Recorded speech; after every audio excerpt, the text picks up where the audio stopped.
Setelah badai pasir menghancurkan Yerusalem dan kebakaran besar melanda, Israel yang sedang merayakan hari kemerdekaannya ke-77 harus menghadapi kenyataan pahit. Alam seolah memberikan balasan atas kerusakan yang telah ditimbulkan. Di tengah perayaan yang terganggu dan kebingungan yang melanda, harapan bagi perdamaian antara Israel dan Palestina mulai tumbuh di hati mereka yang lelah dengan kekerasan. Namun, apakah keberanian untuk berdamai bisa mengatasi kebanggaan yang telah terlanjur membakar api kebencian?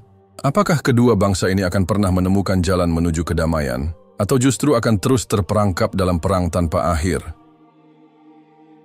Langit Yerusalem hari itu tidak biru seperti biasanya. Tak ada denting doa yang terdengar tenang dari balik tembok, barat atau gema azan dari menara masjid yang membawa kesejukan seperti pagi-pagi sebelumnya. Sebaliknya, udara terasa berat.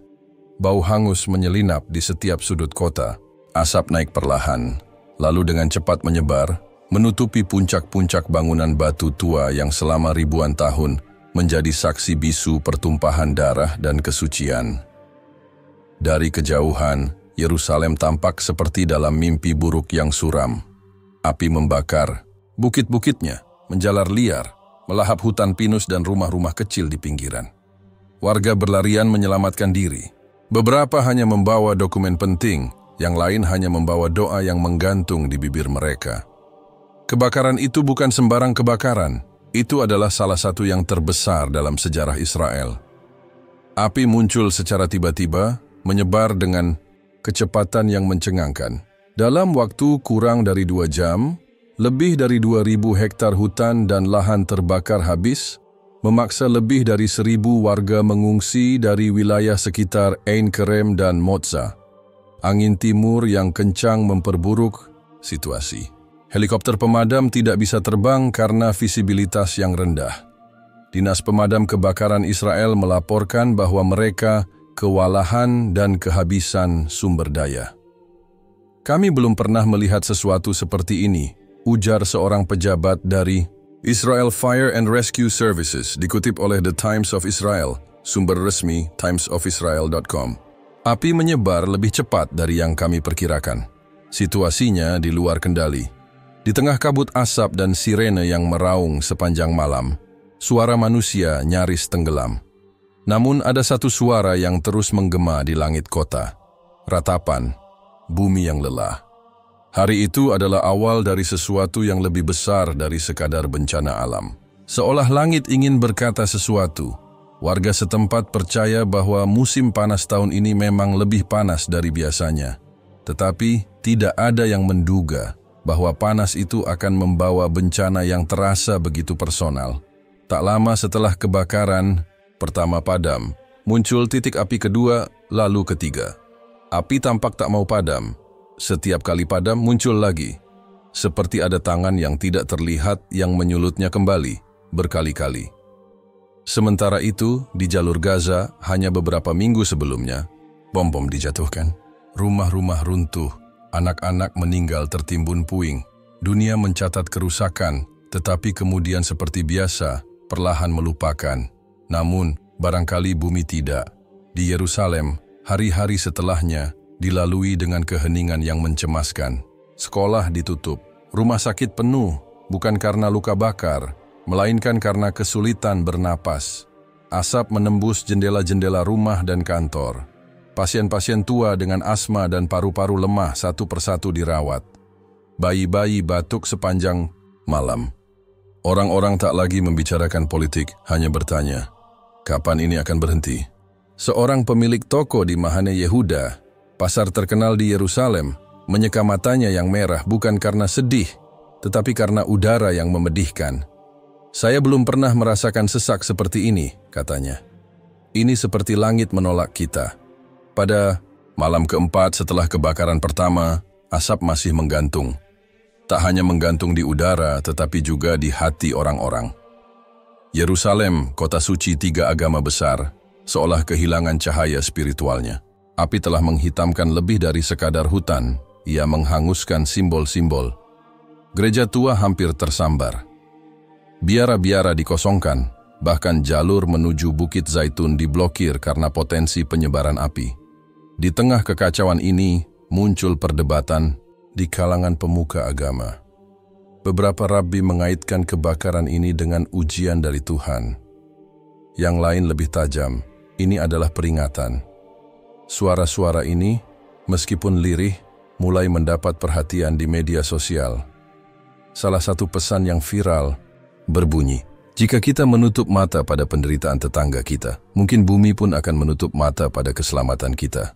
Pesan itu dibagikan ribuan kali, bahkan di komunitas Yahudi diaspora di Amerika dan Eropa. Untuk pertama kalinya dalam waktu lama, narasi spiritual mulai menggema di balik statistik dan peta bencana. Sementara itu, pemerintah Israel belum bisa memberi pernyataan yang meyakinkan. Otoritas meteorologi memperkirakan suhu ekstrem akan terus bertahan. Angin kering dari gurun di timur akan datang dalam beberapa hari ke depan.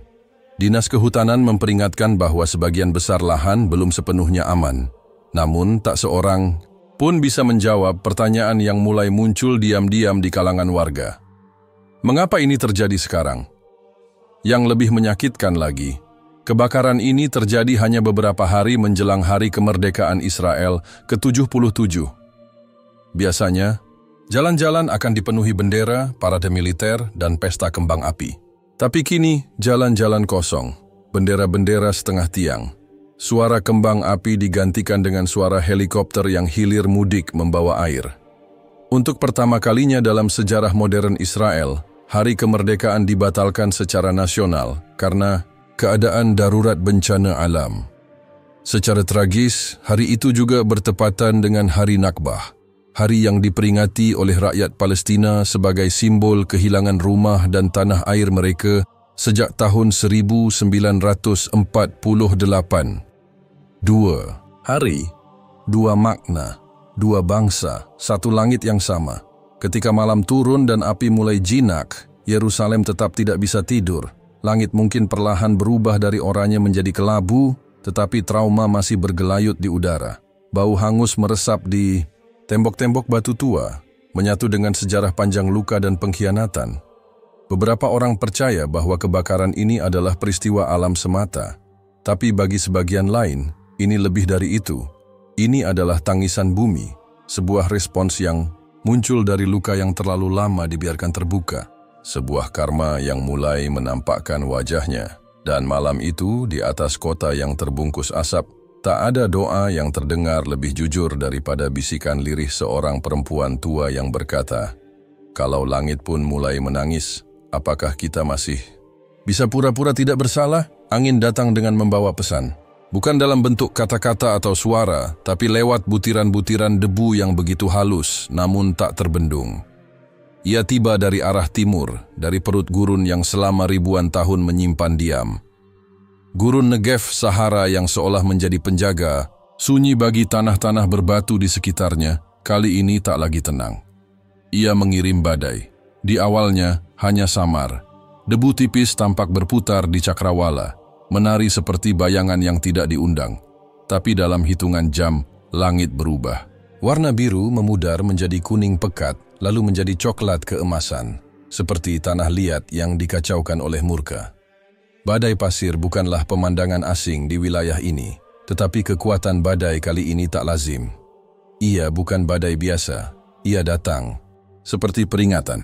Pusat Meteorologi Israel mencatat bahwa badai pasir yang menerjang pada hari itu adalah salah satu yang paling intens dalam 2 dekade terakhir. Kecepatan angin mencapai lebih dari 60 km per jam dan jarak pandang menurun drastis hingga di bawah 200 meter. Peringatan bahaya dikeluarkan ke seluruh negeri. Sekolah-sekolah ditutup. Bandara Ben Gurion menghentikan seluruh penerbangan masuk dan keluar. Jalan raya utama ditutup karena visibilitas nol. Kami belum pernah melihat badai pasir dengan skala sebesar ini dalam musim semi, ujar seorang ahli cuaca dari Israeli Meteorological Service dalam wawancara dengan Haaretz. Ini adalah fenomena langka yang hanya bisa dijelaskan dengan akumulasi panas ekstrem dan tekanan atmosfer yang tidak biasa. Sumber www.haaretz.com. Namun bagi sebagian orang, tak ada penjelasan ilmiah yang bisa meredakan rasa bahwa ada sesuatu yang jauh lebih besar sedang berlangsung. Di Tel Aviv, langit berubah seperti dalam film fiksi ilmiah. Cahaya matahari tak menembus tanah. Gedung-gedung pencakar langit seolah ditelan bayangan. Debu masuk ke setiap celah, ke dalam rumah, mobil, bahkan paru-paru. Rumah sakit mencatat lonjakan pasien dengan gangguan pernapasan. Anak-anak dan lansia paling terdampak. Para dokter dan perawat bekerja siang malam, mengenakan masker dan pelindung wajah bukan karena virus, tapi karena debu yang tak kunjung reda. Pemerintah menyarankan warga untuk tetap berada di dalam rumah, menutup semua ventilasi, dan menyalakan filter udara. Namun tidak semua keluarga punya akses ke perlindungan semacam itu. Di kota-kota kecil seperti di Mona dan Beersheva, warga harus bertahan dengan handuk basah di jendela dan doa di mulut mereka. Tapi badai ini tak hanya membawa debu, ia membawa ironi. Karena pada hari badai mencapai puncaknya, tanpa rencana, tanpa rekayasa, tanggal itu adalah hari yang sangat simbolis. Hari kemerdekaan Israel yang ke-77. Sebuah hari yang seharusnya dipenuhi parade militer, nyanyian patriotik, dan pesta kembang api. Tapi tahun itu tak ada perayaan, tak ada kembang api, tak ada sorak-sorai anak-anak di taman-taman. Yang ada hanya bunyi jendela yang bergemetar, diterpa angin dan gemuruh pasir yang menghantam kota seperti amukan masa lalu yang tak selesai. Di sisi lain tembok, rakyat Palestina memperingati Hari Nakbah, hari duka nasional yang memperingati pengusiran lebih dari 700.000 warga Palestina dari tanah mereka pada tahun 1948. Hari itu bukan sekadar peringatan sejarah.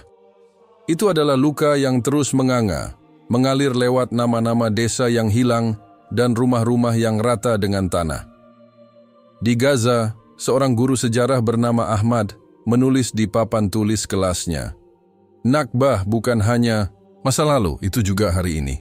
Ia menunjuk keluar jendela, ke bangunan yang hancur akibat serangan udara bulan lalu ke langit yang kini juga gelap, meski tidak karena bom, tapi karena debu. Bahkan langit pun tahu, katanya kepada murid-muridnya. Ironi ini menciptakan renungan yang menggigit. Ketika satu bangsa hendak merayakan pembebasan, badai menghentikannya. Ketika bangsa lain mengenang pengusiran, langit menangis bersamanya. Apakah itu hanya kebetulan, atau seperti yang dikatakan oleh seorang pendeta tua di Yerusalem, ada kekuatan yang lebih tinggi yang kadang mengatur ulang kesombongan manusia. Badai berlangsung selama lebih dari 3 hari. Akibatnya, distribusi listrik terganggu di beberapa kota. Pohon-pohon tumbang, kendaraan rusak, dan fasilitas umum porak-poranda. Tetapi yang paling parah bukan kerusakan fisik. Yang paling menyakitkan adalah kesadaran bahwa di balik kekuatan alam yang luar biasa ini, ada pesan yang sulit diabaikan, bahwa bumi sedang berkata sesuatu. Seorang aktivis lingkungan asal Haifa, Noah Elias, menyatakan dalam blog pribadinya, "Kita telah melihat Gaza terbakar. Kita menontonnya di layar, lalu mematikan televisi dan membuka media sosial, berpindah ke hal lain. Tapi bumi tidak lupa. Bumi menyimpan luka itu. Dan sekarang ia mengirimkan debunya ke wajah kita. Apakah kita akan terus menutup mata?" Tulisan itu menyebar seperti debu itu sendiri, masuk ke halaman-halaman Facebook, grup WhatsApp keluarga, dan menjadi bahan obrolan di meja makan. Di tengah polusi udara dan ketakutan, muncul percikan kesadaran bahwa ini bukan hanya soal cuaca. Pada hari ketiga badai, seorang tentara muda di pos penjagaan dekat Hebron menuliskan catatan di buku sakunya, "Sulit bernapas, sulit melihat, tapi yang paling sulit adalah berpikir, apakah ini balasan?" Ia tidak membagikan tulisan itu kepada siapapun, hanya menyimpannya untuk dirinya sendiri. Namun, ribuan pemuda lain mungkin merasakan hal yang sama, bahwa mereka berdiri di antara dua dunia yang saling mengutuk satu sama lain, sementara langit di atas mereka tak lagi menjadi saksi yang bisu.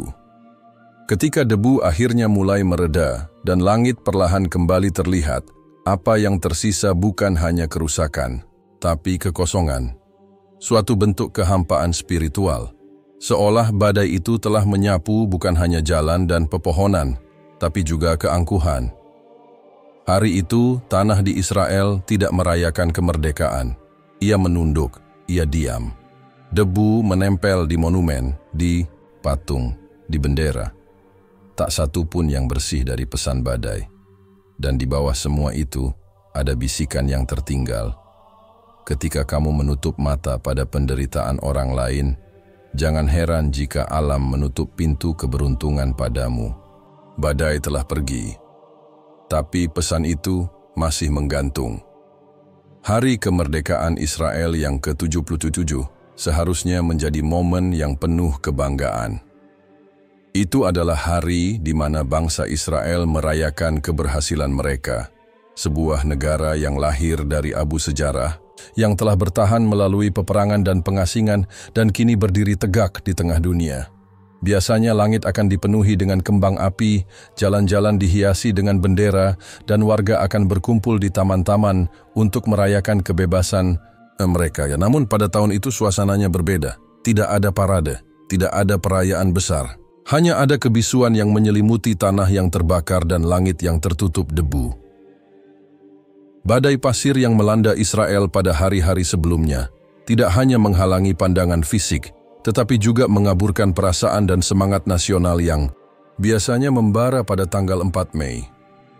Sebuah perayaan yang seharusnya menggema di seluruh negeri kini tergantikan dengan ketakutan dan kecemasan.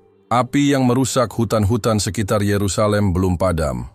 Asap masih mengepul di udara, merasuki setiap nafas yang terhirup, memaksa banyak warga untuk tetap berada di dalam rumah.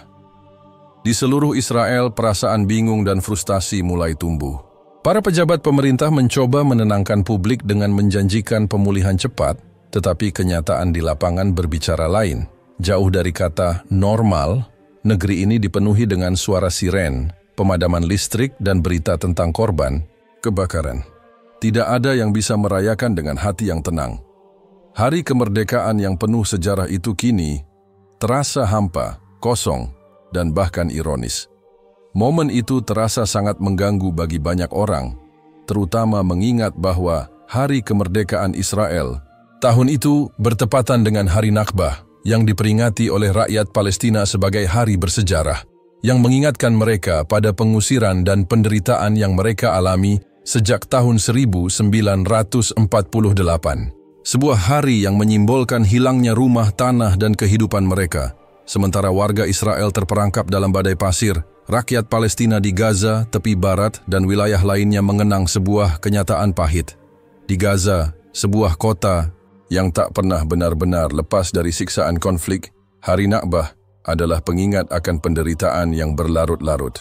Selama beberapa tahun terakhir, tanah Palestina terus digusur, rumah-rumah dibongkar, dan kehidupan mereka terus dihimpit oleh blokade yang membuat segalanya semakin sulit. Di tengah situasi yang penuh ketegangan ini, muncul pertanyaan yang semakin sulit dihindari. Bagaimana bisa dua bangsa yang berbeda, dengan sejarah yang sangat berbeda, merasa bahwa mereka berada dalam posisi yang benar? Bagaimana bisa mereka saling merayakan atau meratapi peristiwa yang begitu berbeda namun sama-sama menyakitkan? Pada Hari Nakbah di Gaza, seorang ibu bernama Fatima duduk di ruangan yang sederhana dengan anak-anaknya. Di luar, anak-anak seusianya sedang bermain, tetapi di dalam rumah, suasana haru terasa begitu mendalam.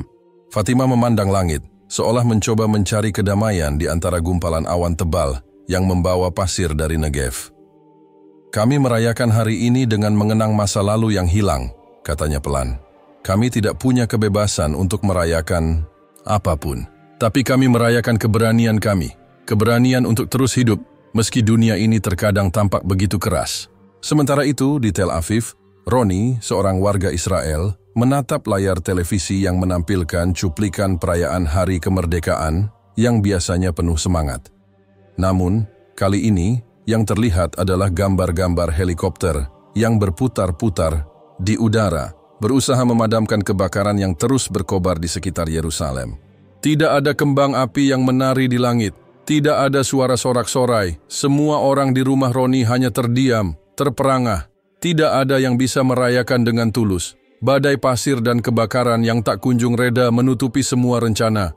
Apa Yang harus kita rayakan, ujar Roni dengan suara lirih kepada istrinya, Yara. Apa yang bisa kita banggakan ketika kita hidup dalam bayang-bayang api ini? Apa yang bisa kita rayakan jika alam pun menentang kita? Istrinya hanya terdiam. Mereka berdua sadar, jauh di dalam hati mereka, bahwa mungkin ada sesuatu yang lebih besar yang sedang terjadi. Sesuatu yang tidak bisa dilihat dengan mata telanjang. Di luar, suara siren terus mengiringi hari-hari penuh kecemasan. Banyak warga Israel yang merasa bahwa perayaan kemerdekaan yang begitu dinanti-nanti kali ini terasa hampa, bukan hanya karena bencana alam yang datang tanpa diduga, tetapi juga karena ketegangan politik yang semakin tinggi. Beberapa kelompok masyarakat mulai mempertanyakan makna dari kemerdekaan yang selama ini mereka rayakan. Bagi sebagian orang, pertanyaan besar muncul, apakah kemerdekaan itu hanya bisa dinikmati oleh sebagian orang saja? Setelah badai pasir mereda dan api akhirnya berhasil dipadamkan, pemerintah Israel mengumumkan pembatalan sebagian besar acara perayaan. Tenda-tenda yang biasanya dipenuhi musik, tarian, dan kebanggaan, kini kosong. Banyak warga yang mulai merenung, mengingat kembali peringatan sejarah yang mereka lupakan. Hari kemerdekaan ini, yang seharusnya penuh sukacita, berubah menjadi hari perenungan. Namun di Yerusalem, salah satu kota yang paling terkena dampak dari kebakaran, suasana tidak banyak berubah. Warga yang terpaksa mengungsi dari rumah mereka berjuang untuk mencari tempat tinggal sementara. Sementara para pemadam kebakaran yang kelelahan berusaha sekuat tenaga untuk menghentikan lautan api yang terus membakar. Tidak ada yang merasa bisa merayakan apapun. Di bawah langit yang kelabu, perayaan tidak lagi menjadi tentang merayakan kemenangan. Itu tentang bertahan hidup, tentang mempertahankan keberadaan, dan tentang mencoba memahami apa yang terjadi ketika alam mulai berbicara dengan cara yang keras. Hari itu, di tengah kegelapan yang disebabkan oleh badai pasir, sebuah kesadaran muncul. Sebuah kesadaran bahwa ada sesuatu yang lebih besar dari sekadar perayaan atau kemenangan yang bisa dirasakan oleh satu pihak saja. Ketika bencana datang, ia tidak mengenal batas negara, agama, atau bangsa. Bencana adalah peringatan, sebuah panggilan untuk berhenti, merenung dan mengingat bahwa kita semua, sebagai umat manusia, adalah bagian dari bumi yang sama. Hari itu, tak ada kembang api yang melesat di langit, tak ada parade yang membanjiri jalan. Sebagai gantinya, ada diam yang penuh makna. Ada sebuah momen ketika setiap orang mulai berpikir, apakah kita benar-benar bebas? Dan apakah kemerdekaan yang kita rayakan hanya sebatas kebanggaan yang tak menyadari realitas di sekitar kita? Di tengah kecemasan dan ketidakpastian, satu hal yang pasti. Hari kemerdekaan Israel yang ke-77 bukan hanya tentang bangsa yang merdeka, tetapi tentang sebuah bangsa yang terpaksa menghadapi kenyataan yang tak bisa dihindari, bahwa perayaan mereka hanyalah setitik dalam sebuah realitas yang lebih besar, lebih rumit, dan lebih menyakitkan. Seperti tanah yang telah lama kering, karma itu datang tanpa disadari, menyusup di antara celah-celah kehidupan sehari-hari, dan membentuk riak yang tak terduga. Begitu halnya dengan bencana yang menerjang Israel setelah berbulan-bulan lamanya dunia menyaksikan pertempuran di Gaza. Pada awalnya, semuanya tampak seperti bencana alam biasa, namun perlahan, sebuah pola mulai terbentuk, dan banyak orang mulai bertanya-tanya, apakah ini hanya kebetulan? Tanah yang terbakar, angin yang mengamuk, debu yang memenuhi langit, semuanya seakan berbicara dalam bahasa yang sulit dimengerti. Ada yang menyebutnya sebagai kebetulan belaka. Ada yang menyebutnya sebagai bentuk balasan dari alam. Tetapi, semakin banyak yang mulai merasakan bahwa ini bukan hanya soal api yang membakar hutan atau angin yang merusak kota. Ini lebih dalam dari itu. Bagi banyak orang, kejadian-kejadian ini menjadi tanda bahwa alam, dalam cara yang tak terduga, merespons kerusakan yang ditimbulkan oleh tindakan manusia. Di Yerusalem, di tengah hiruk-pikuk pemadaman kebakaran, seseorang menulis di media sosial, "Bumi kita mengingat segala yang telah kita lakukan. Ia tidak melupakan perbuatan kita, dan kini bumi mulai menuntutnya." Kalimat itu menyebar begitu cepat, seperti angin yang membawa debu mengundang perdebatan panas di kalangan warganet. Karma, dalam pengertian spiritual, bukanlah sekadar pembalasan. Ia adalah hukum alam yang tidak terhindarkan, suatu hukum yang menuntut keseimbangan. Banyak orang yang mulai merasakan bahwa peristiwa ini lebih dari sekadar kebetulan. Bencana yang melanda Israel di tengah-tengah hari kemerdekaan bukanlah sesuatu yang terjadi secara kebetulan. Ada suatu hubungan antara aksi dan reaksi yang tak tampak, tetapi selalu ada. Seperti halnya sebuah lingkaran yang tak terputus. Apa yang terjadi di Gaza mungkin telah membekas jauh di dalam tanah Israel. Di Gaza, setiap ledakan, setiap serangan udara yang meluluh lantakkan rumah dan kehidupan, meninggalkan luka yang dalam. Luka itu bukan hanya terasa oleh orang-orang yang ada di sana, tetapi juga oleh orang-orang yang berdiri di sisi lain tembok. Saat langit mereka terbakar, saat tanah mereka menjadi puing-puing, apakah itu akan dibiarkan begitu saja? Apakah karma itu benar-benar ada? Mereka yang percaya pada karma tahu, segala sesuatu yang dilakukan dengan niat buruk atau tanpa belas kasihan suatu saat akan kembali. Tak ada tindakan yang lepas begitu saja, tak ada air mata yang jatuh tanpa jejak. Ketika Israel menangguhkan keberadaan Palestina, ketika dunia diam dan menonton, apakah mereka tidak mengingat bahwa bumi itu selalu mengingat? Saat badai pasir datang, banyak yang mulai melihatnya sebagai pengingat. Di antara api yang menghanguskan hutan, suara angin yang menghantam kota, ada sebuah pesan yang tak terbantahkan. Seperti halnya tanah yang merespons air, bumi yang dilukai akan menyimpan luka itu dan suatu saat akan meminta bayaran. Bahkan ketika rasa sakit itu tak terlihat oleh mata manusia, ia terus bertumbuh, menunggu saat yang tepat untuk membalas. Bagi sebagian besar warga Israel, bencana ini terasa seperti teguran keras dari alam. Bukan hanya kebakaran yang menghancurkan Yerusalem dan sekitarnya, tetapi juga debu yang datang begitu tiba-tiba, menutupi langit dan menghalangi pandangan mereka terhadap masa depan.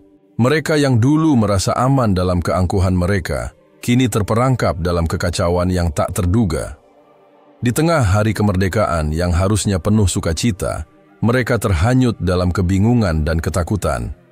Perayaan yang seharusnya menyemarakkan, hati malah berubah menjadi hari yang penuh keheningan.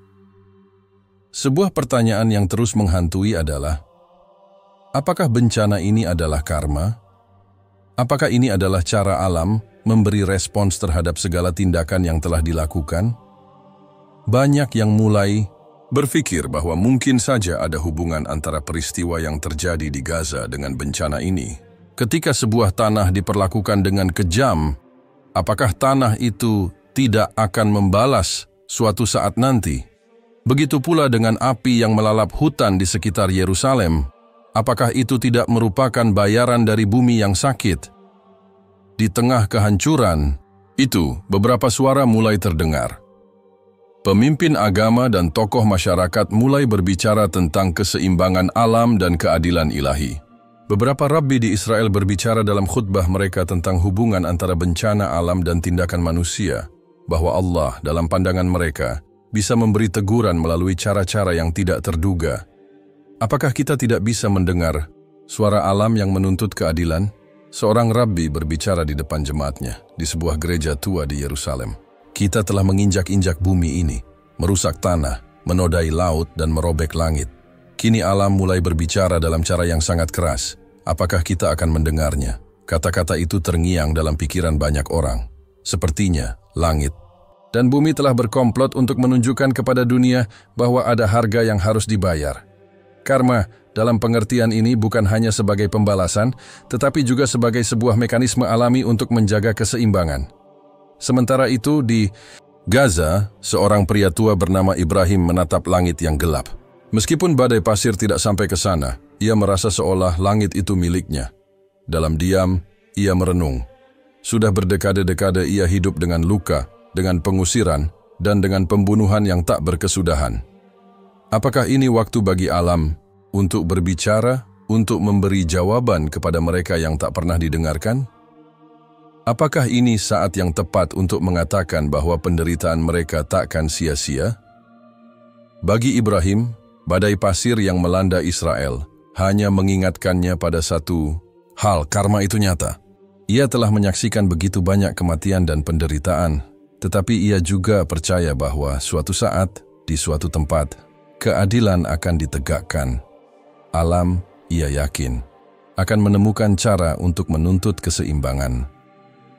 Hari-hari setelah badai pasir mulai mereda, banyak yang berusaha melanjutkan hidup mereka. Namun, ada sesuatu yang berubah di dalam diri mereka. Ada keheningan yang lebih dalam, sebuah kesadaran bahwa alam telah memberi mereka peringatan. Bahwa meskipun manusia bisa mengabaikan hukum-hukum yang ada, alam tidak akan pernah melupakan apa yang telah terjadi.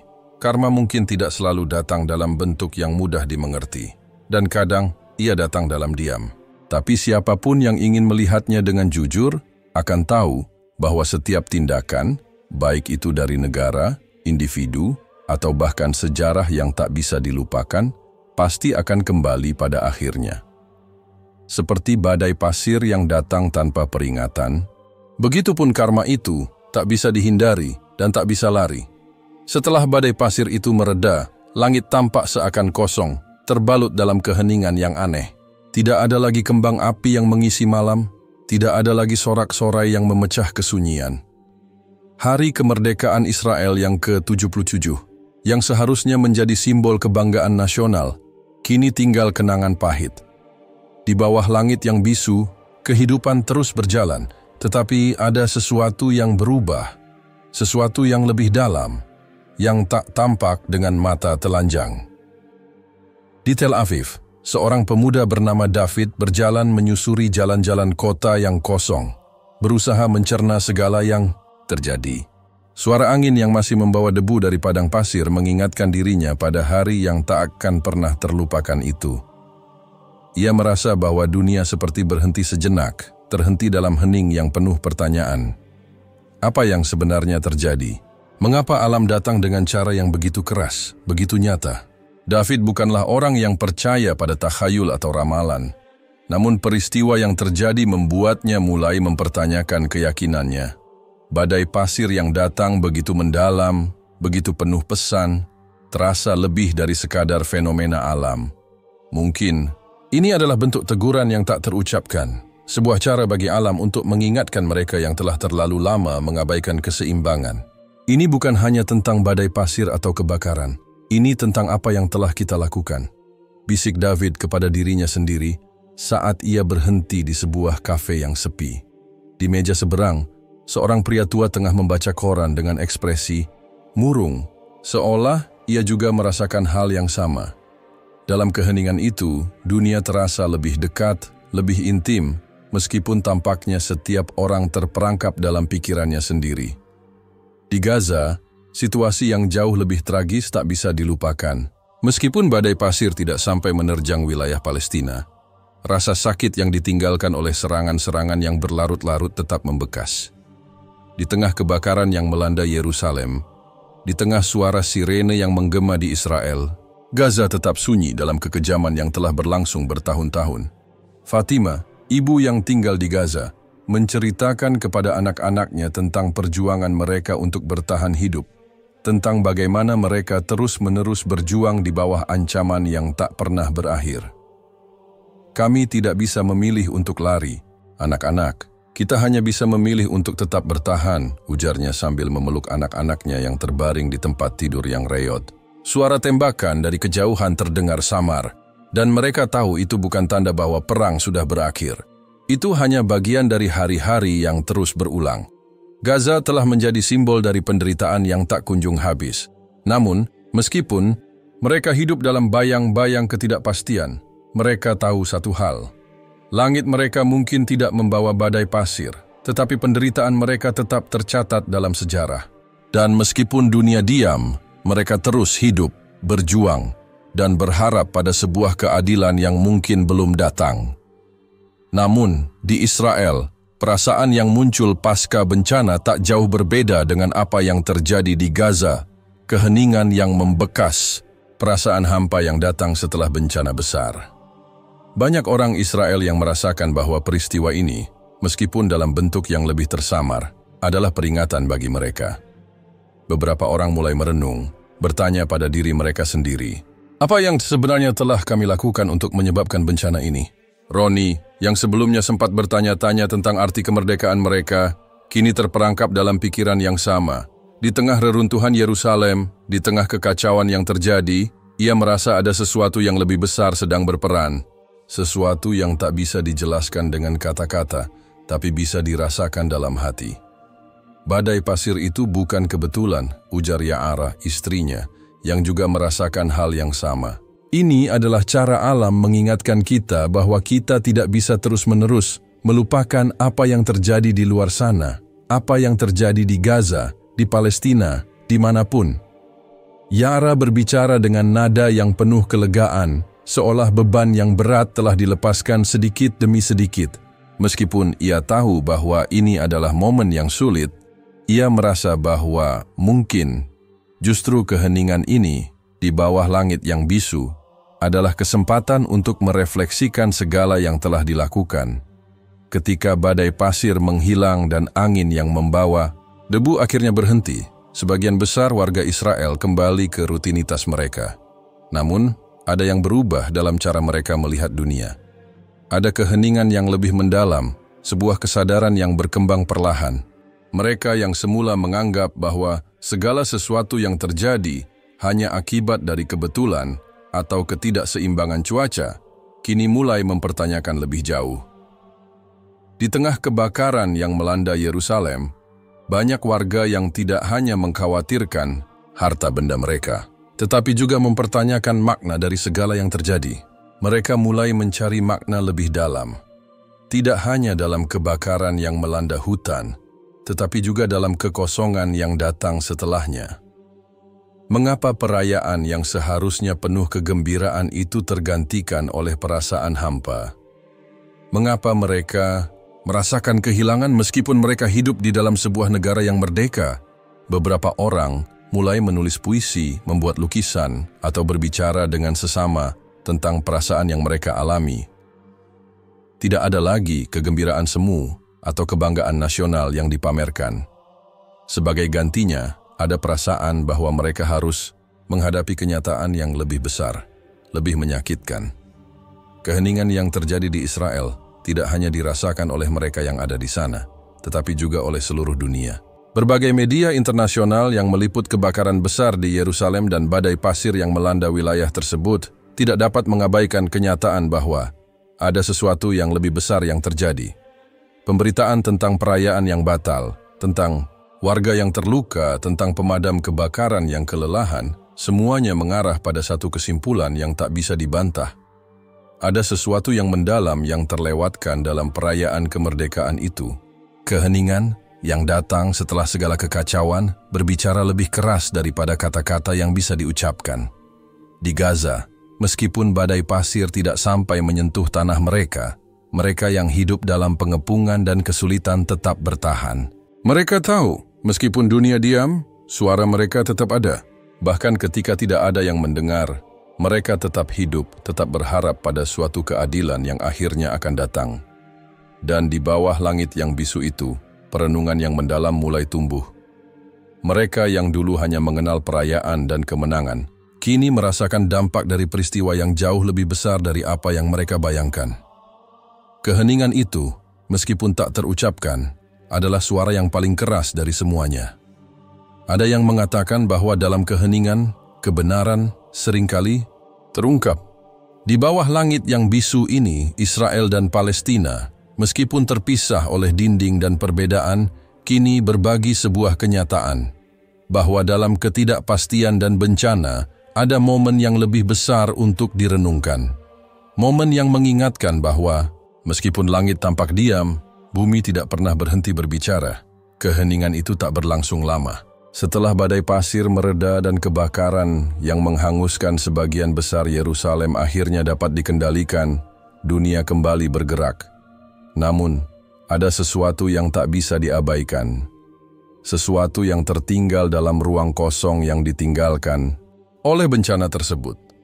Dalam kekacauan yang ditimbulkan oleh bencana alam dan perang, ada kebutuhan mendalam akan pemulihan. Pemulihan bukan hanya secara fisik, tetapi juga secara emosional dan spiritual. Seolah-olah di bawah langit yang bisu, dunia mencari keseimbangan yang telah hilang. Suatu bentuk penyembuhan yang terlewatkan oleh perang dan kebijakan yang tidak pernah mengutamakan kehidupan manusia. Di Israel ada sejumlah orang yang mulai melihat bencana ini dengan cara yang berbeda. Ketika perayaan Hari Kemerdekaan yang ke-77 digantikan dengan pengumuman pembatalan acara besar akibat badai pasir yang datang tanpa diduga, mereka yang semula berfokus pada kebanggaan nasional kini beralih pada perenungan lebih dalam. Keberanian yang mereka rasakan sebelumnya digantikan oleh keraguan dan pertanyaan. Mengapa semua ini terjadi? Apakah ini hanya kebetulan, ataukah mungkin alam sedang mengirimkan pesan yang lebih besar? Ini bukan hanya kebetulan, Roni, kata Ya'ara dengan suara penuh keteguhan. Kita telah mengambil banyak dari bumi ini. Kita merusaknya, dan sekarang bumi mulai mengingat semuanya. Ia berbicara sambil menatap langit, seolah berharap dapat membaca tanda-tanda yang tersirat dalam gerakan awan yang perlahan bergerak.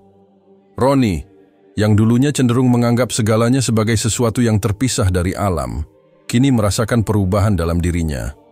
Selama ini, ia selalu memandang perayaan kemerdekaan sebagai momen penting untuk merayakan kebebasan dan kejayaan mereka. Namun, sekarang, di tengah perasaan yang hampa itu, ia mulai meragukan makna kemerdekaan itu sendiri. Kemerdekaan apa yang kita rayakan, Ya'ara? Katanya, hampir berbisik. Jika tanah kita terbakar, jika langit kita menjerit, jika alam ini merespons begitu keras, apa yang sebenarnya kita peringati? Di Gaza, Fatima dan keluarganya terus menjalani kehidupan yang penuh dengan luka dan kenangan. Mereka menyaksikan reruntuhan rumah mereka yang belum sepenuhnya dibersihkan, melihat tanah yang telah rusak dan berharap untuk suatu hari yang lebih baik. Meskipun mereka tahu bahwa dunia tampaknya lebih memperhatikan kebakaran yang melanda Yerusalem daripada penderitaan mereka, mereka tidak pernah kehilangan harapan. Bagi mereka, keseimbangan yang hilang bukan hanya soal alam yang merespons, tetapi juga soal keadilan yang belum terwujud. Fatima sering berbicara pada anak-anaknya tentang pentingnya bertahan. Tanah ini, meskipun sudah rusak, akan memberi kita kehidupan lagi. Suatu saat nanti, akan ada waktu di mana tanah kita akan kembali subur, dan kita akan kembali hidup dengan damai.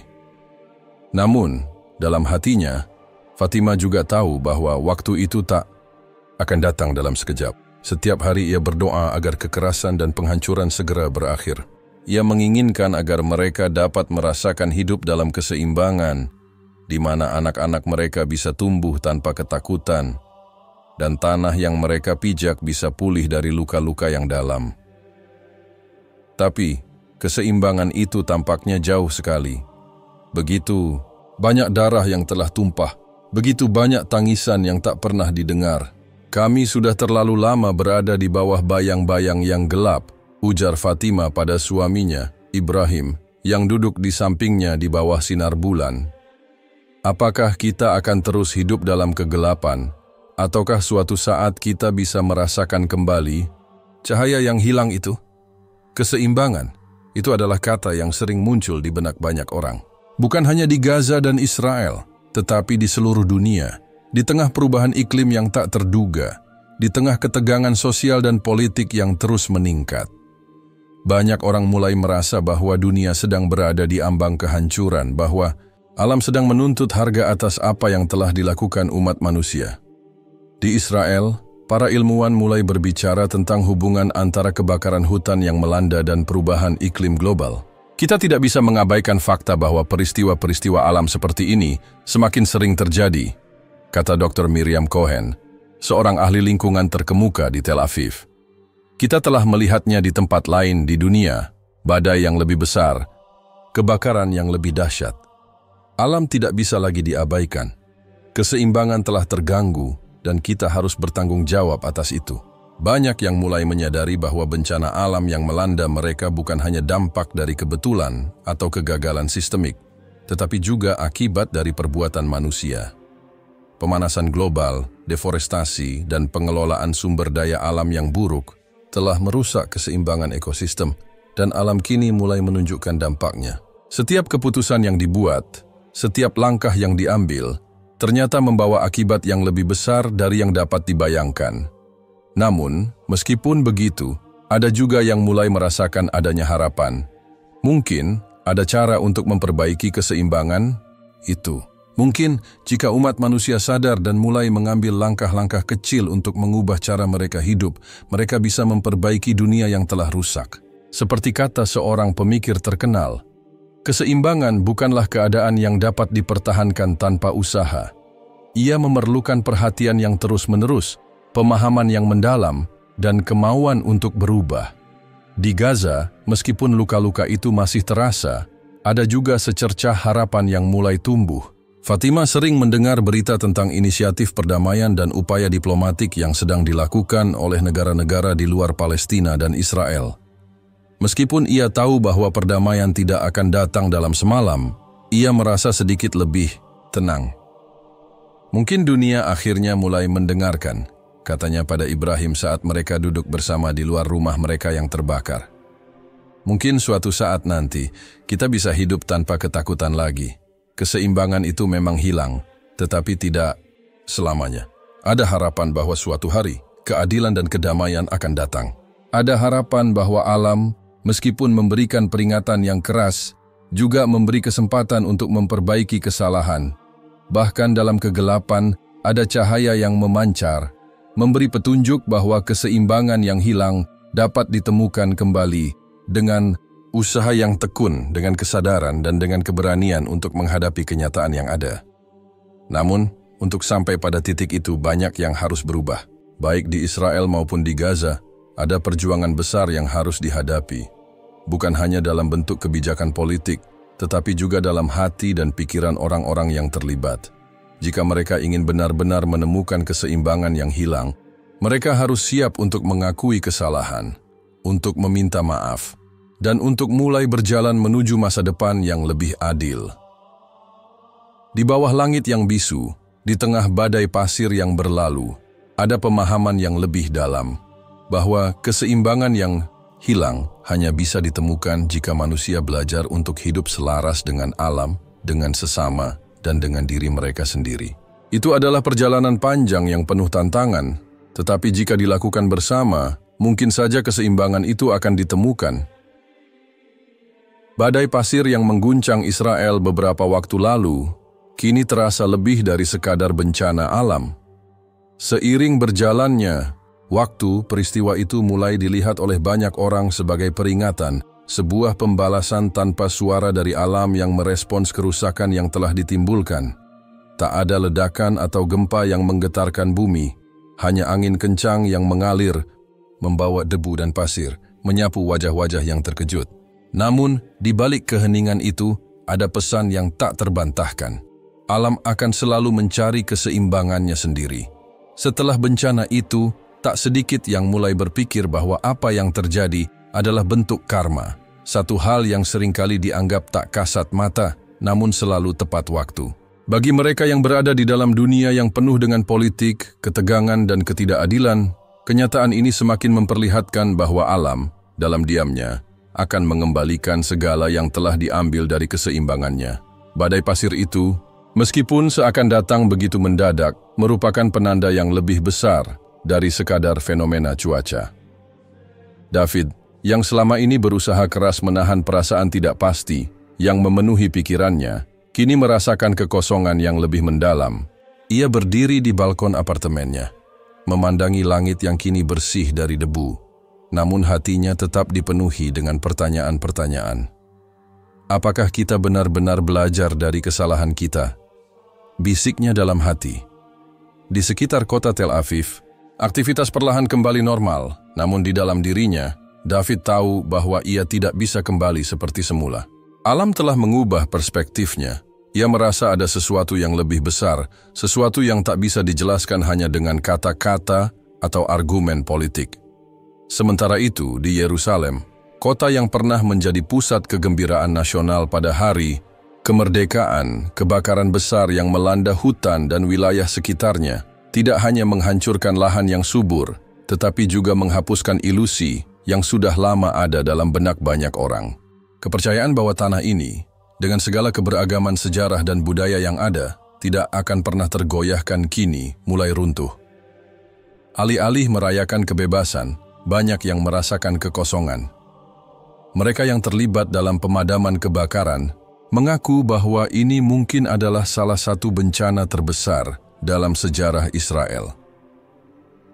Orang-orang yang bekerja tanpa henti untuk memadamkan api tak dapat mengelak dari perasaan bahwa mereka sedang berhadapan dengan sesuatu yang lebih dari sekadar kebakaran hutan. Api itu seakan menandakan sesuatu yang jauh lebih besar, sesuatu yang lebih dalam daripada sekadar kerusakan alam. Kami sedang mencoba untuk memadamkan sesuatu yang tidak bisa kami lihat, ujar seorang petugas pemadam kebakaran yang meminta untuk tidak disebutkan namanya. Api ini bukan hanya tentang kebakaran, ini tentang apa yang terjadi di dalam hati kita, apa yang kita lakukan terhadap tanah ini, apa yang kita lakukan terhadap satu sama lain. Bagi Fatima, yang tinggal di Gaza, kenyataan bahwa dunia lebih memperhatikan kebakaran yang melanda Yerusalem daripada penderitaan yang mereka alami setiap hari memberikan perasaan yang semakin suram. Ia tahu bahwa bagi mereka yang tinggal di luar wilayah Palestina, peristiwa seperti ini hanyalah bagian dari drama alam semata. Namun, bagi mereka yang hidup di dalamnya, seperti dirinya, ini adalah kenyataan yang harus dihadapi setiap hari, perang, ketidakadilan, dan penghancuran yang datang tanpa henti. Saya sering bertanya-tanya, apakah kita juga akan mendapatkan pembalasan semacam itu suatu hari nanti? Fatima berkata pada Ibrahim, suaminya, sambil memandang langit malam yang sepi. Apakah penderitaan kami akan dihitung sebagai balasan bagi apa yang telah kami alami? Ibrahim memandang istrinya dengan tatapan yang dalam. Kita tidak tahu, Fatima, tapi satu hal yang pasti, sama seperti alam yang tidak bisa terus dibiarkan rusak, penderitaan ini juga tidak bisa selamanya dibiarkan begitu saja. Suatu hari, suara kita akan didengar. Mungkin kita tidak bisa melihatnya sekarang, tapi semoga suatu saat nanti keadilan akan datang. Fatima hanya mengangguk pelan. Di dalam hatinya, ia menyimpan sebuah harapan kecil bahwa keadilan itu akan datang, meskipun perjalanan itu terasa begitu panjang. Ia percaya bahwa dalam diamnya alam, dalam setiap peristiwa yang tidak bisa dijelaskan, ada pembalasan yang lebih besar yang menunggu untuk ditegakkan. Pernyataan Ibrahim itu mengingatkan pada sebuah ide yang semakin berkembang di kalangan masyarakat internasional, bahwa peristiwa-peristiwa alam yang melanda berbagai belahan dunia mungkin bukanlah kebetulan belaka, melainkan semacam reaksi terhadap ketidakseimbangan yang telah ditimbulkan oleh manusia. Perubahan iklim yang semakin tak terkendali, bencana alam yang semakin sering terjadi, tampaknya mulai memberi sinyal bahwa alam mulai mengambil alih kontrol, memberi peringatan keras yang tak bisa diabaikan. Di Israel, beberapa ilmuwan mulai memperingatkan tentang dampak jangka panjang dari kebakaran besar yang melanda kawasan Yerusalem. Dr. Miriam Cohen, ahli lingkungan yang telah lama memperhatikan hubungan antara kebakaran hutan dan pemanasan global, menjelaskan, kebakaran hutan yang begitu dahsyat ini bukanlah sekadar kebakaran biasa. Ini adalah manifestasi dari perubahan iklim yang telah lama kita biarkan tanpa penanganan serius. Alam mulai menuntut kembali apa yang telah dirusak. Bagi mereka yang terlibat langsung dalam peristiwa kebakaran dan bencana ini, rasa penyesalan mulai muncul, meskipun dalam bentuk yang tidak selalu diungkapkan secara verbal. Mereka yang berada di tengah peristiwa ini menyadari bahwa mungkin apa yang terjadi adalah akibat dari tindakan mereka yang tidak memperhitungkan dampak jangka panjang. Kita tidak bisa terus mengabaikan alam, kita tidak bisa terus merusaknya tanpa ada konsekuensi, kata salah seorang petugas pemadam kebakaran. Kita harus mulai memperbaiki cara kita memperlakukan bumi ini, atau kita akan menghadapi lebih banyak bencana seperti ini.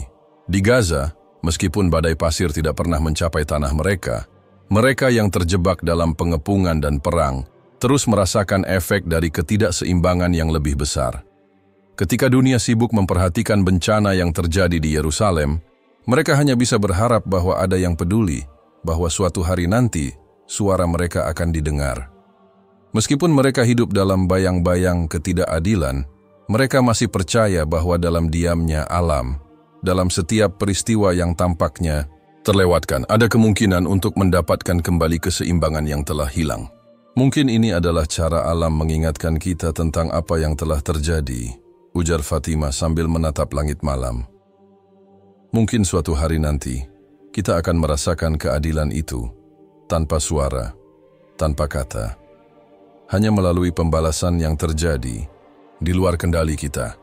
Mereka mungkin tidak tahu kapan atau bagaimana, tetapi mereka tahu bahwa alam, seperti hidup, akan selalu mencari keseimbangannya. Dan dalam keheningan itu, pembalasan tanpa suara itu akan datang. Di tengah kerusakan yang terjadi di Gaza dan Israel, di antara reruntuhan dan kebakaran yang menghancurkan sebagian besar Yerusalem, ada satu pertanyaan yang terus bergema dalam hati banyak orang. Kapan kedamaian akan datang?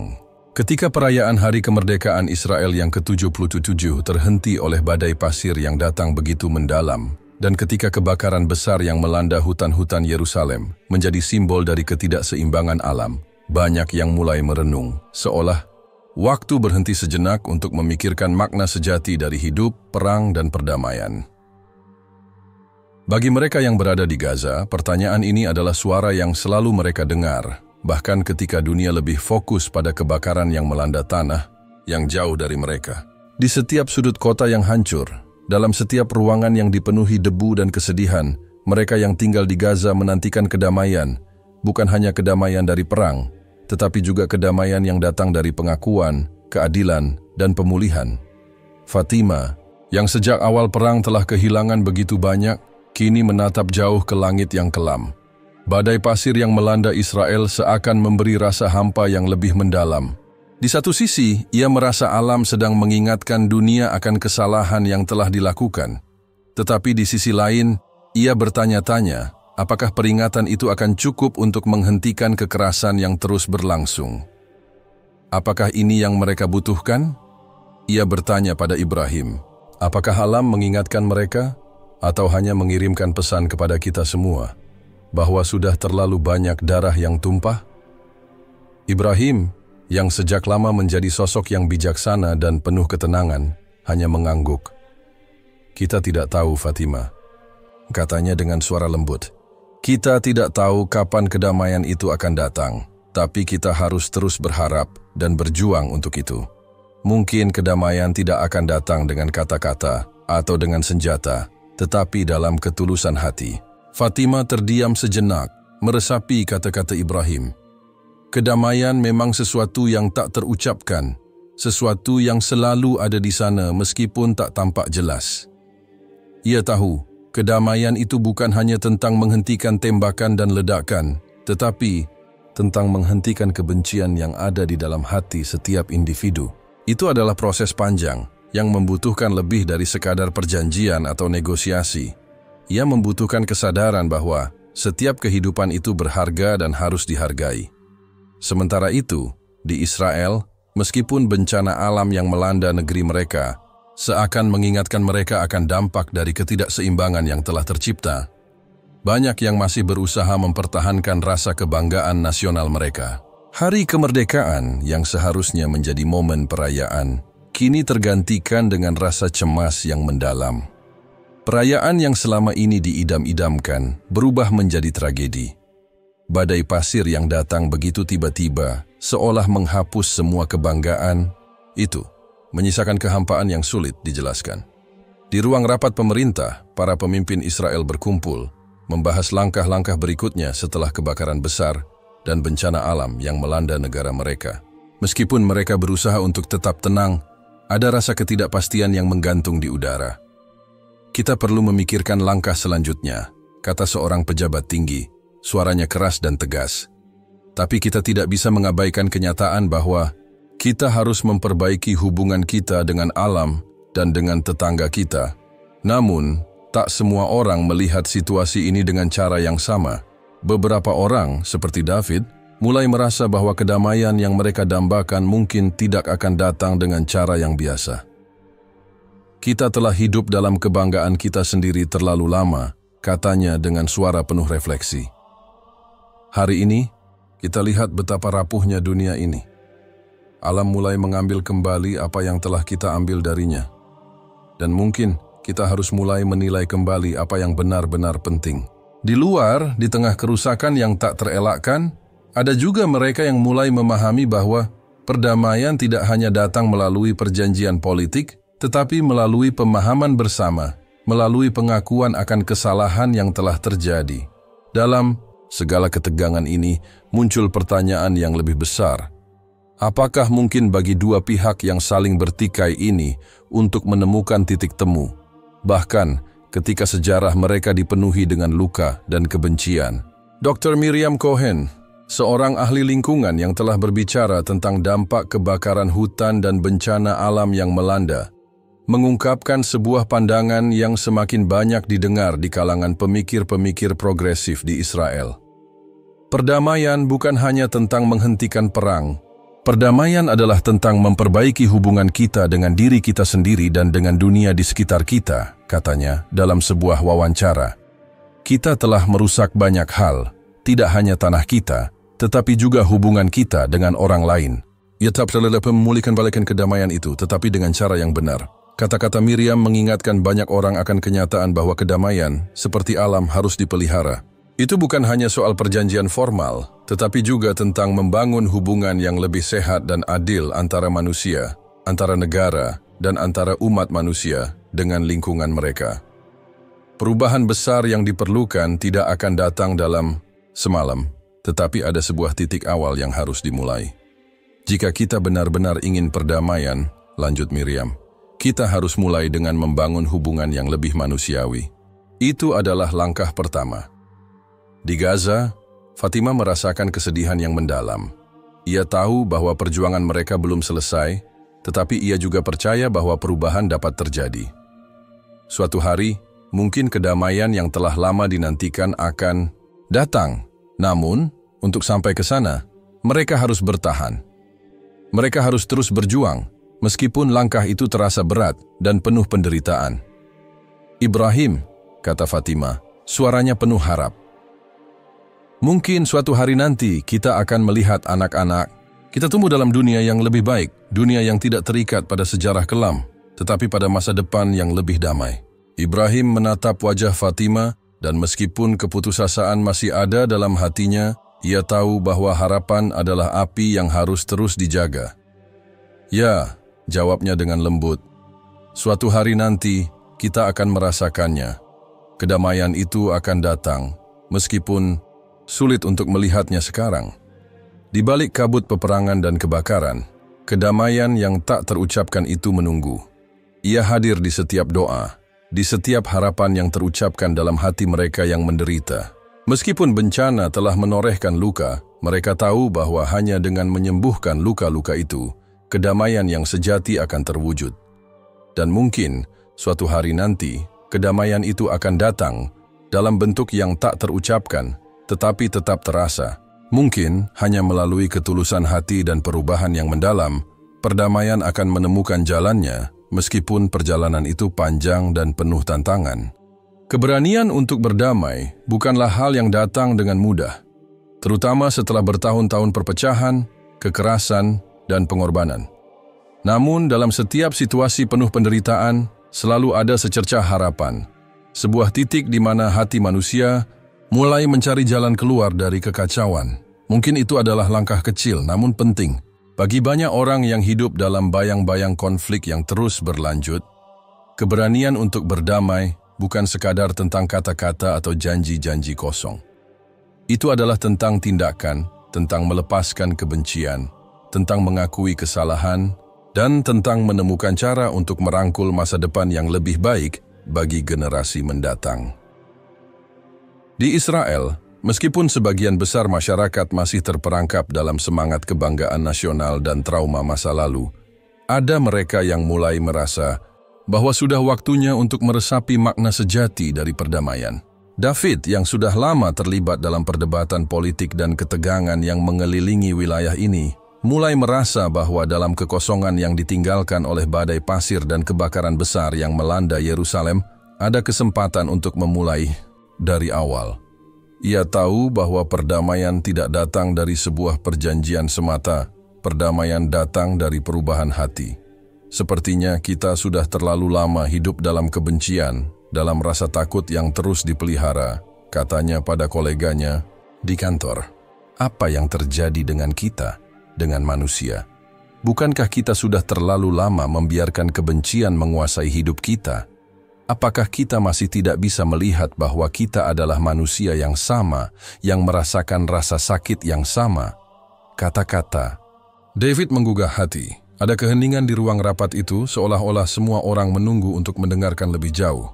David tahu bahwa pernyataannya mungkin terdengar idealis, tetapi dalam hatinya, ia merasa bahwa ini adalah saat yang tepat untuk mulai berbicara tentang kedamaian. Di luar ruangan itu, dunia Israel terus bergolak. Namun, bagi sebagian orang terlepas dari bencana alam yang menimpa, ada kebangkitan kesadaran yang lebih dalam. Mereka yang telah menyaksikan kebakaran besar yang melanda Yerusalem dan dampaknya pada lingkungan, kini mulai melihat bahwa alam tidak hanya sebagai sesuatu yang harus dikuasai, tetapi juga sebagai sesuatu yang harus dihargai. Dan jika mereka ingin masa depan yang lebih baik untuk anak-anak mereka, untuk tanah mereka, mereka harus mengubah cara mereka memperlakukan bumi ini dan satu sama lain. Di Gaza, perasaan yang sama mulai muncul di kalangan beberapa individu yang, meskipun hidup dalam penderitaan dan pengepungan yang tiada henti, tidak pernah kehilangan keyakinan bahwa perdamaian suatu hari nanti bisa tercapai. Salah satu sosok yang menjadi contoh adalah Ibrahim, suami Fatima. Ia mungkin tidak memiliki kekuatan untuk mengubah dunia dengan satu keputusan besar, tetapi ia tahu bahwa keberanian untuk berdamai harus dimulai dari individu, dari dalam hati setiap orang. Suatu malam, setelah mendengar berita tentang situasi yang semakin memburuk di Israel, Ibrahim berbicara kepada Fatima dengan penuh keteguhan. "Fatima," katanya, "sudah terlalu lama kita hidup dalam kebencian. Saya tahu ini tidak akan mudah, dan saya tahu dunia kita telah hancur oleh kekerasan. Tapi saya percaya bahwa untuk masa depan anak-anak kita harus mulai berpikir tentang kedamaian. Bukan karena kita melupakan luka-luka kita, tetapi karena kita ingin masa depan yang lebih baik." Fatima menatap suaminya. Perasaan campur aduk mengisi hatinya. Di satu sisi, ia merasa putus asa dan terperangkap dalam lingkaran kekerasan yang tampaknya tak berujung. Namun, di sisi lain, ia tahu bahwa Ibrahim benar. Tanpa keberanian untuk berdamai, tanpa kesediaan untuk melihat ke depan, mereka akan terjebak dalam siklus penderitaan yang tak ada habisnya. "Kedamaian itu mungkin hanya bisa dimulai dengan kita, Ibrahim," katanya perlahan. "Mungkin kita harus belajar untuk melepaskan. Mungkin kita harus belajar untuk memberi kesempatan pada diri kita sendiri untuk memulai perjalanan baru." Keberanian untuk berdamai, baik di Israel maupun di Gaza, bukan hanya tentang mengakhiri perang. Itu tentang merangkul masa depan yang tidak lagi dipenuhi dengan kebencian dan dendam, tetapi dengan harapan. Dalam setiap percakapan, dalam setiap langkah kecil yang mereka ambil, ada benih-benih perdamaian yang mulai tumbuh. Namun, keberanian untuk berdamai juga berarti menghadapi kenyataan pahit bahwa proses ini tidak akan mudah. Perjalanan menuju perdamaian seringkali dipenuhi dengan tantangan yang luar biasa.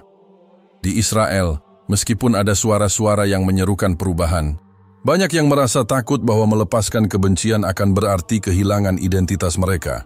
Perasaan terancam oleh pihak lain, baik itu Palestina atau negara-negara tetangga, masih mengakar kuat.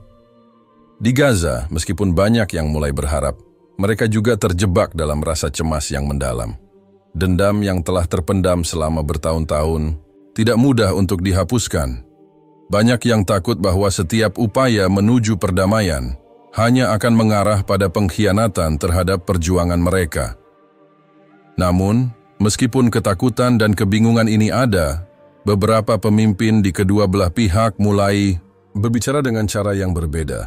Mereka mulai menyadari bahwa jalan menuju perdamaian hanya bisa dicapai melalui kerjasama dan pengertian bersama, bukan melalui kekerasan. Perubahan dimulai dengan langkah kecil yang penuh dengan keberanian. Ini adalah langkah pertama yang akan membutuhkan ketekunan dan keyakinan dalam hati setiap individu. Bagi David, perjalanan menuju perdamaian mulai terasa semakin jelas. Ia mulai berbicara lebih terbuka tentang betapa pentingnya untuk tidak hanya berhenti pada ide-ide besar, tetapi untuk mengambil tindakan nyata. Menghadapi kenyataan bahwa perdamaian memerlukan keberanian besar, ia mulai melibatkan lebih banyak orang, berusaha membuka dialog yang lebih manusiawi antara masyarakat Israel dan Palestina. Kita harus berbicara, katanya dalam sebuah pertemuan dengan beberapa rekannya. Kita harus mendengarkan satu sama lain, dan kita harus melepaskan kebencian yang hanya akan mengarah pada kehancuran. Di Gaza, Ibrahim juga mulai membangun jaringan dengan individu-individu yang memiliki pandangan serupa, yang percaya bahwa perdamaian dimulai dengan penerimaan dan pemulihan. Meskipun situasi mereka jauh dari ideal, mereka tahu bahwa tanpa langkah pertama untuk berdamai, mereka akan terus terjebak dalam konflik yang tak berujung. Keberanian untuk berdamai, meskipun tampaknya mustahil, adalah kunci untuk membebaskan diri dari siklus kekerasan. Seiring dengan berjalannya waktu, lebih banyak orang mulai berbicara tentang kemungkinan ini.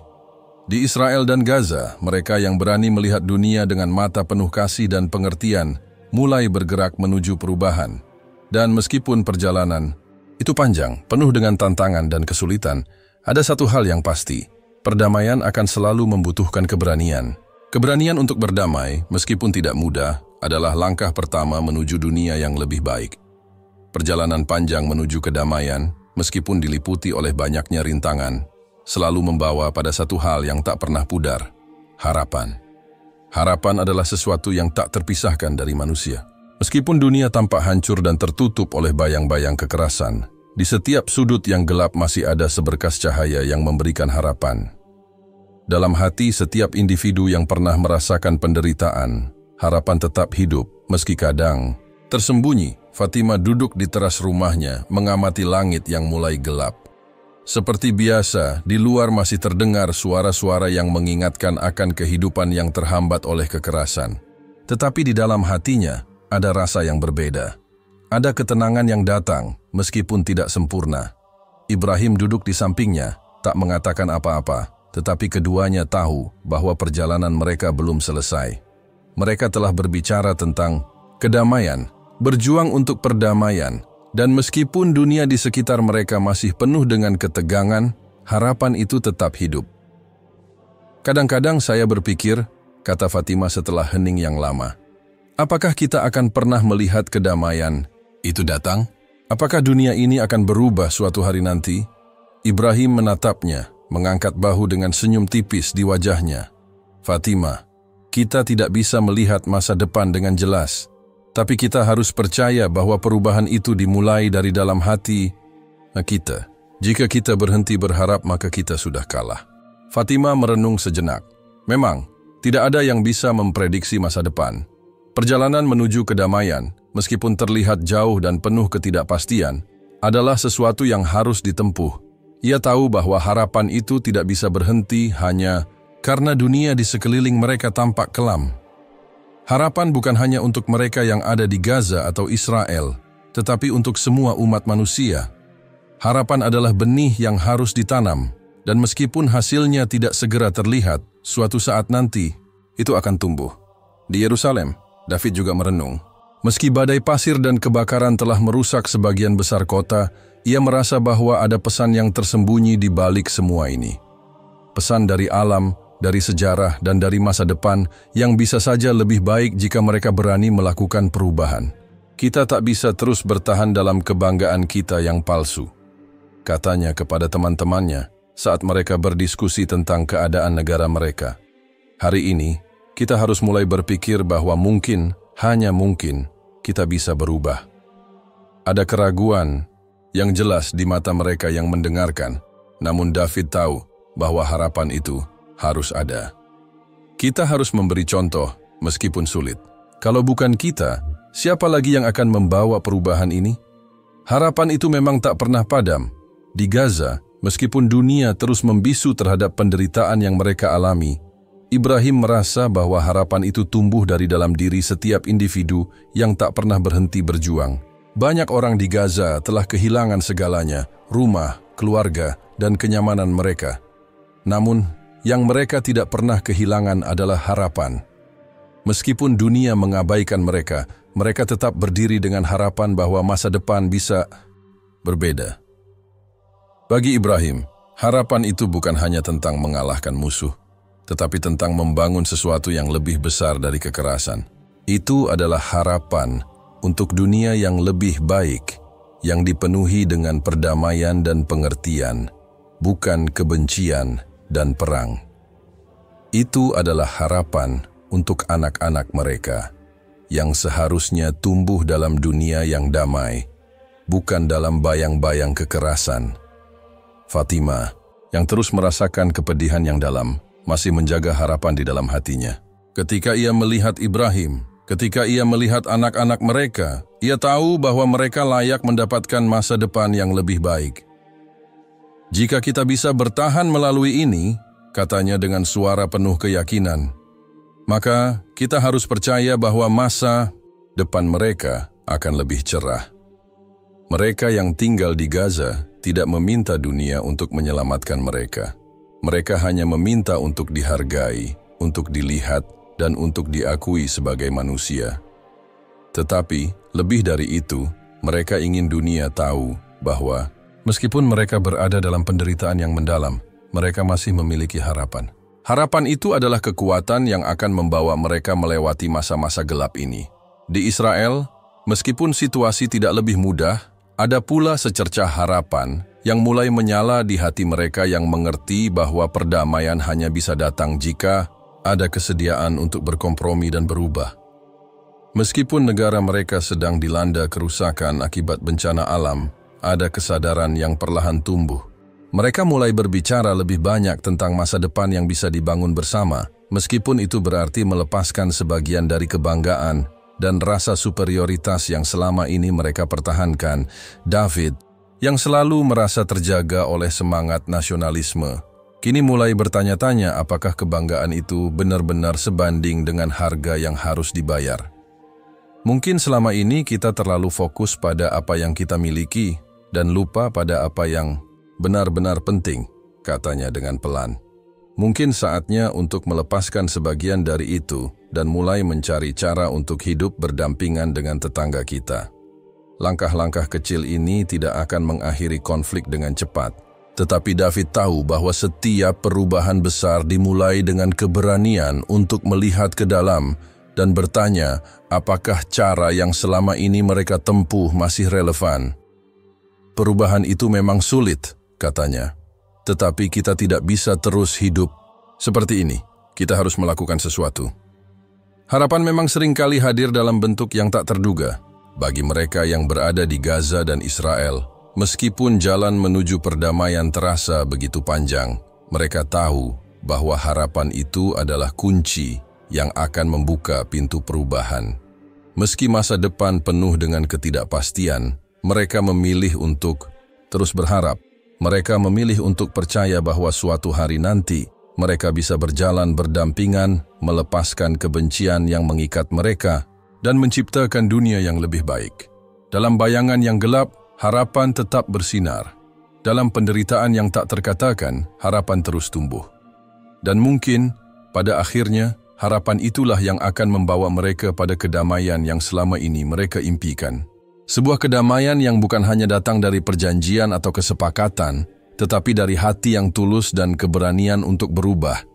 Ketika hari tiba dan kedamaian itu akhirnya datang, meskipun dalam bentuk yang tak terduga, setiap langkah menuju kedamaian itu akan dikenang sebagai bagian dari perjalanan panjang yang membawa mereka dari kegelapan menuju cahaya. Sebuah perjalanan yang dimulai dengan harapan dalam bayangan,